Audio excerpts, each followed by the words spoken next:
Good morning and Merry Christmas. I am always so excited for this time of year, the lights, the tree, the presents, everything about Christmas. And I love talking about Jesus. And as we continue to explore Advent and, in particular, love, we're going to take a look at Jesus coming and how that was an expression of God's love to us here on earth. People show their love in so many different ways, sometimes crazy. I can say, I love you.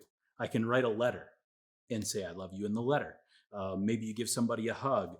A couple examples that I came across were in the 1920s, there was an inventor named John Hams. And one night he was helping in the kitchen with his wife clear up after dinner. And he noticed how long it took her to clear up the leftover trash and food particles and wrap them up in a newspaper and then put them in the trash. And so he thought because he loved her, he was going to try and help her out. So that night he went down to his basement in Racine, Wisconsin, and invented something we all love, the garbage disposal. Another example I came across was of the composer, Richard Wagner.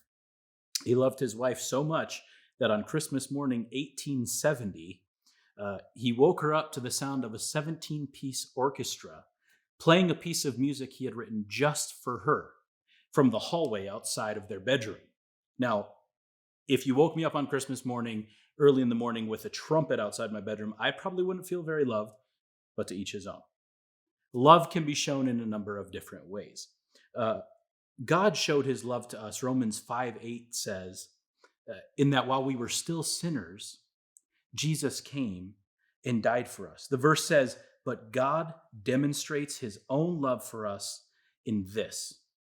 While we were still sinners, Christ died for us. Romans 3:16 says, God so loved the world that he gave his one and only son, that whoever believes in him should not perish but have eternal life. Uh, Thomas à Kempis, who was a Christian author who wrote Imitations of Christ about 600 years ago, he said, whoever loves much does much. In the most tangible way that we can know that somebody loves us is they take action. Love in action defines love itself. You see, we can say all day long, I love God. You might say all day long, I love others. But until your actions give some truth to those words, there's no weight to them. You can tell a person, I love you all day long, but if your actions don't give any evidence of that, they're not going to believe you. This Christmas season, I want us to remember the advent, the arrival of Jesus Christ is the proof of God's love in action. Psalm 139 tells us that God knows us better than we even know ourselves. It says he's with us all the time.